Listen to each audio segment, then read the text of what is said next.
In James chapter 3, verses 5 through 12, he lets us know that your tongue is powerful. Okay. It can be dangerous unless you learn to tame it.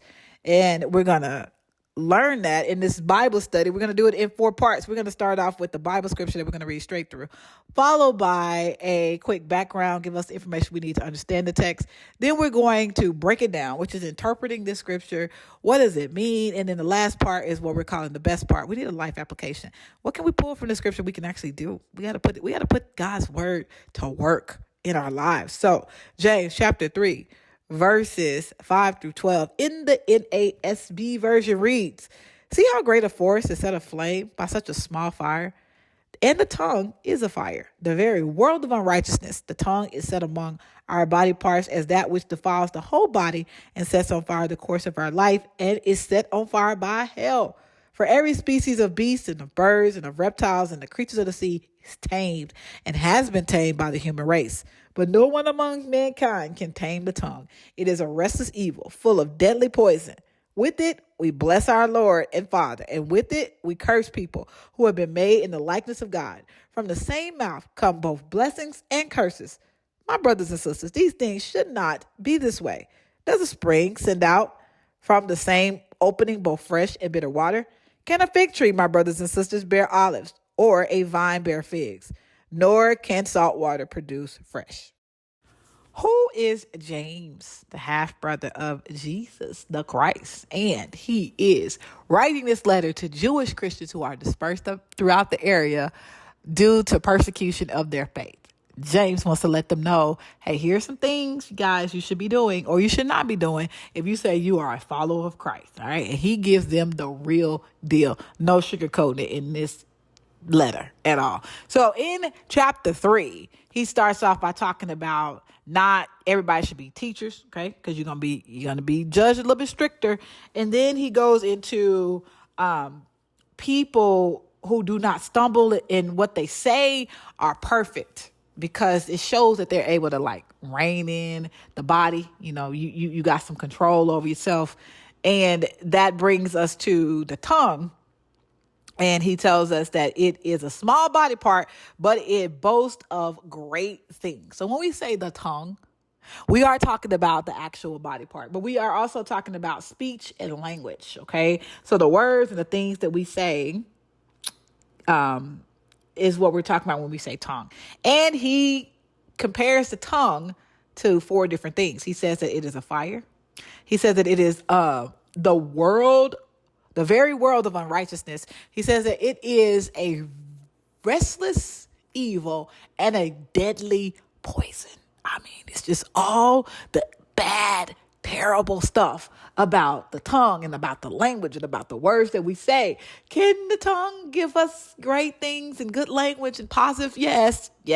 But James is focusing in on the dangers of it. Why would he do that? Okay. For the same reason that the news will tell you, hey, suspect is armed and dangerous. They don't want you to run up on that person because that person can hurt you. If James is telling you, if you know what you got, what you're dealing with that tongue, and you're going to be a little bit more careful with how you use it. And so let's get into it. Now, verse 5, he starts off by saying, see how great a forest is set aflame by such a small fire. Fire in itself is not bad, right? Okay, you light a match, you put it in the fireplace, you got, heat, you got ambiance, you got vibe. I love a fireplace, good fireplace. And you put it on the stove, gas stove, you can cook, you light a candle with it, you can see, it activates the smells. It's great when it's tamed. But when you set a flame, you put it on the forest, put it in the forest, drop it in the forest bed, in the bed of a forest, drop it on your carpet or in your couch. And it's going to set the whole forest on fire. It's going to set your entire apartment, your entire house on fire. That's what your tongue is like, okay? When we say things, malicious, harmful things, it just starts to move and destroy things in its path. Think about like in, California, and when we would watch those wildfires and you're like, geez, you just, why they can't stop it? Look at the destruction that it's causing. That is what your words are doing. Okay. You can't rein it in at that point. It's just moving throughout the area, taking down whatever's in its path. And he tells us that it is the very world of unrighteousness, which is like unrighteousness is an injustice against God. It is that. Okay. It is going against God when it's just destroying everything in its path. And he even goes on to say that it is, it defiles the whole body. Now, I was confused because I was like, how? How is the tongue, your speech, how is that something that contaminates the entire body? Okay. And Matthew chapter 12 kind of helped me out with this because Jesus informed me that the mouth speaks the things that are in the heart. Okay, Jesus. He says good people have good things in their heart, and so they say good things. But evil people have evil in their heart, and so they say evil things. Jesus is saying, look, you can't say evil stuff unless you already got evil in your heart. So it's already some unrighteousness there. That's where that comes from. That's not of God. All right. Your body is already contaminated, because how else are you able to say all this ugly and rude and crazy, hateful stuff if it's not already in your heart? So what we say to people with the intent to destroy and harm, or maybe not with the intent to harm, says a lot about us. Tells other people what's in us and what we're capable of. And he said it's set on fire by hell. He's letting us know that is not of God. All right. When you're trying to harm somebody, trying to destroy somebody's reputation, that evilness, that maliciousness, that's not of God. Okay. That's set on fire by hell, not of God. And therefore you need to watch what you say, child of God. And in verse 7, he tells us that all these animals are tamed. He's getting somewhere, but not the tongue. Okay. It should be, but it is not. That tongue in verse 8 is a restless evil. Restless meaning it just won't stop. It just keeps on going, and it is full of deadly poison. When I used to watch crime shows, I used to hate to see poisonings, but because it wasn't immediate, it was a suffering that and it really showed the evilness of the person, because you want somebody to suffer. And that's what language and your words and your speech can do. It has a lasting effect. Even if you just think about food poisoning, when that gets into your system and it's contaminating your system, it takes days, and there's a lot of suffering, a lot of harm that is happening just by that one intake of food.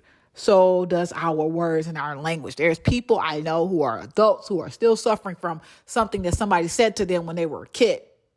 Okay. It just keeps on going. We do not have that kind of power to rein it back in once it's put out there in the world. All right. We can say sorry. That does not stop the effects of it. So it needs to be tamed. Now, when we get to verse 9, he talks about how something else that this tongue is able to do, which is able to bless the Father and curse people who are made in the likeness of God.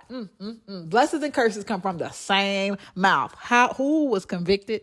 Me. I was so convicted when I read this. He said, look, you hold up your hands and say, bless the Lord, oh my soul, with all that is within me. And then you turn right around and you curse somebody out on the parking lot in the church. And he said, these folks is made in the image of God. Now, James knew that when we curse somebody out, we are not seeing the image of God. Okay. We believe that they are the devil. They are the enemy. All right. And you deserve the words that are coming out of my mouth. You need to know what I'm saying. You need to hear me well. He said, no. They are made in the likeness of God. And he tells us you're wrong. Because how is blessings and curses coming from the same mouth? James, we don't have to interpret this. He says that it just should not be.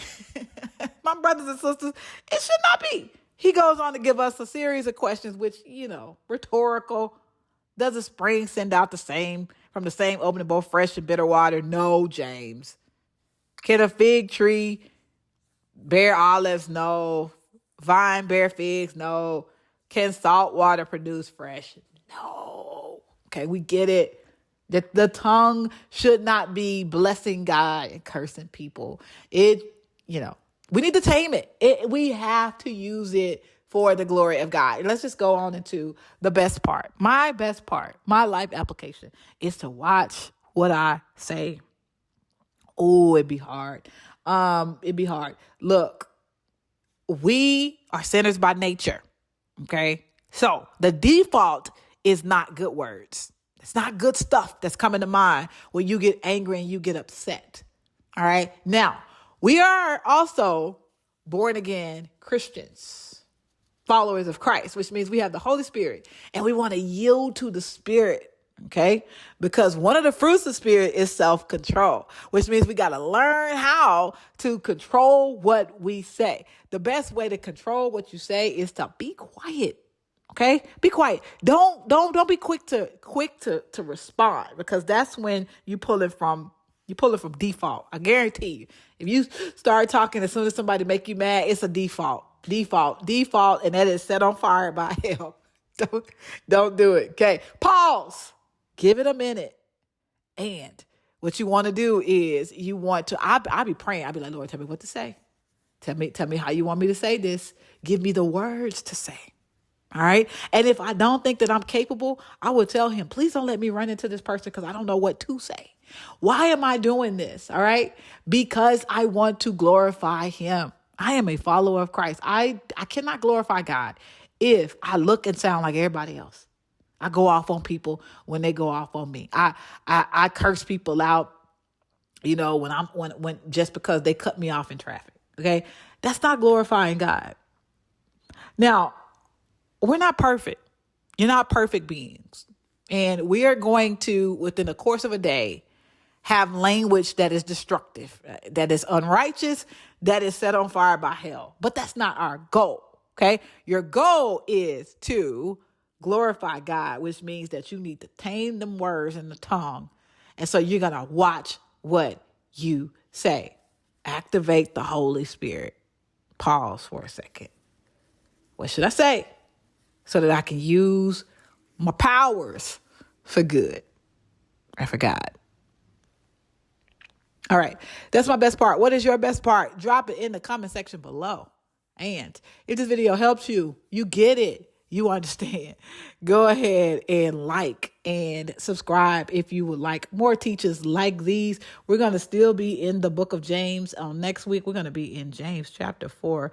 We're going to talk about what we should avoid on next week. And as always, I want to thank you so much for watching and for listening. We'll see you next time.